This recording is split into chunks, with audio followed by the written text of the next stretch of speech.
අපි හැමෝම විවාහාරයේ කතා වෙනවා මිස්කැරේජ් එක. එතන සිංහලෙන් අපි කියන එකට ගබ්සා වීමක්. මේ ගබ්සා වීමක් කියන්නේ මොකද්ද? අපි ගබ්සා වීමක් කියලා විද්‍යාත්මකව අපි අඳුන්වලා දෙන්නේ ගර්භණී අවස්ථාවේ ඉන්න අම්මා කෙනෙකුට ගර්භයට සති 24කට කලින් යෝනි මාර්ගය හරහා රුධිර වහනයක් වුණොත් අපි ඒක කියනවා මිස්කැරේජ් එකක්.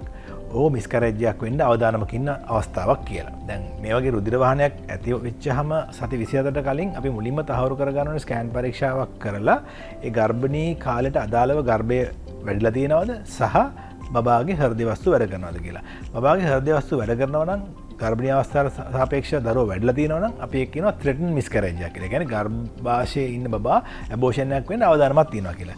ඒ වගේ අවස්ථාවක අපි වැඩි බය යුතු නැහැ. අපි ප්‍රොජෙස්ටරෝන් වගේ හෝමෝනයක් දීලා මේ තත්ත්වය පාලනය කරගන්න පුළුවන්.